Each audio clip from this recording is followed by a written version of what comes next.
In order to celebrate the International Women's Day this year, we sat down with women within the industry and asked them a series of questions surrounding what motivates them, who are their role models, and what sort of challenges they might be facing. To find out what they had to say, keep watching.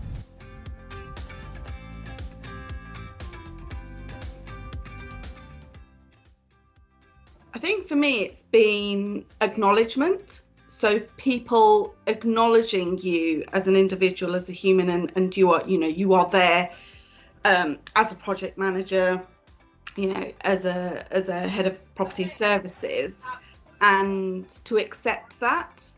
Actually, it's sexism from landlords. I worked with a colleague who actively made fun of the fact that he knew very little about what we did. So we had a landlord that came in and wanted a meeting with us to ask questions about how to run his HMOs, and he had quite a big portfolio. So my colleague sat strategically behind me so that I would answer all the questions, and I happily answered all the questions, went through everything in detail. This landlord took a lot of notes, and then when the meeting finished, he stood up, shook my colleague's hand and said, "Thank you so much for all the information you've given me." I've also had cases where I've done joint visits with male colleagues and the landlord just looks at the male colleague and answers their question. I think it would be if you make a change, I think to be taken just as seriously as if a man wanted to make that change. So the things that I found more challenging when I was a plumber, it was the barriers. It was, people expecting to see a man, and then when they see me with my tool bag, they was quite surprised, watch me do the whole job. It would be really draining that they wouldn't believe that I could do the job. And when it was complete, they'd, "Oh wow, you completed the job." Unintentional sexism, where people, they don't even think about it. The more blatant one is that one where if you're in a meeting, they will talk to the man. I think a lot of guys find it difficult, from particularly sort of development construction, taking that advice from female, or in fact females going into the technical side of development. My own stubbornness and determination, I think. I get motivated by the people around me. So if I've got a hard-working team and a manager, team leader who really cares, who are interested, it motivates me to want to do better as well. Knowing that I can make a difference and delivering excellent service to our customers. So what motivates me is the fact that I have a daughter. We motivate each other. So it's definitely something where I was a single mum, and that motivated me to make sure I wasn't a stereotype. It's actually making a difference, making a positive difference in people's lives, in the community. So working in an environment where you create places for the future, trying to increase quality and improve the future of places where people are actually going to live.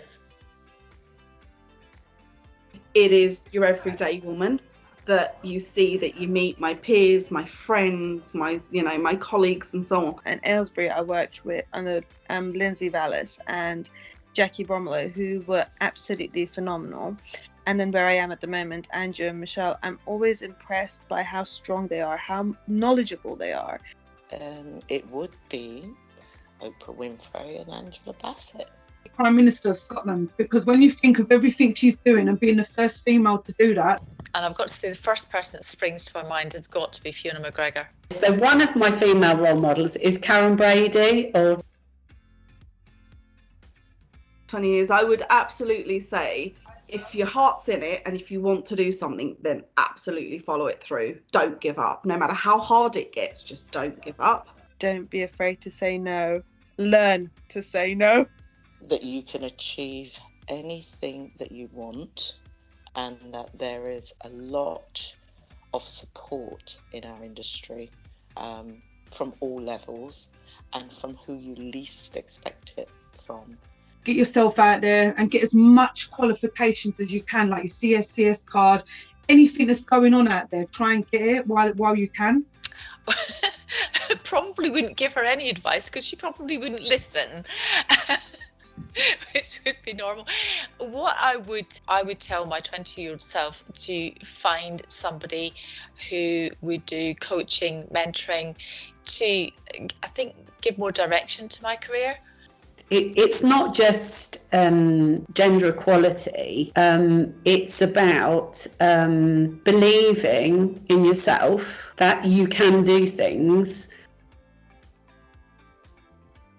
Enjoy what you do, stick with it. There will be days where it's going to be so challenging, but if you have that positive attitude and you can look beyond the negativity and, you know, the comments or the you know, the different types of communication and so on that comes out, and just accept and have self-worth and confidence in yourself, then everything is achievable. I would say definitely be hardworking. Don't be afraid of hard work.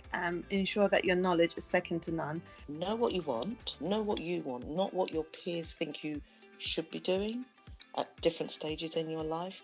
Because, you know, you have that thing where people say, well, why don't you do this, or you should be doing that? No.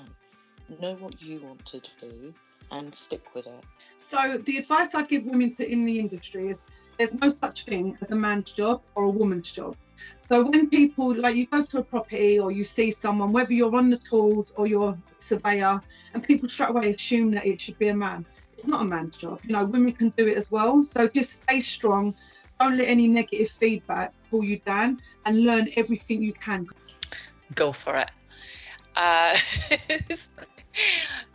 Women have got so much to give in all fields of housing, whether it's, you know, social housing. I would say to be confident about who you are, reach for the stars. And I think that what we need to do as women is think about women as a whole. There's a lot of countries still out there where women don't have equality, don't have the ability to work, don't even have the ability to drive cars. And I think it's, you know, if we look at our past and we look at people like the suffragettes who created an environment for all women, I think that's what we have to do, is consider all women for the future and think about equality, not just in our local surroundings, but equality throughout the world for women across the board, and work to try to achieve that.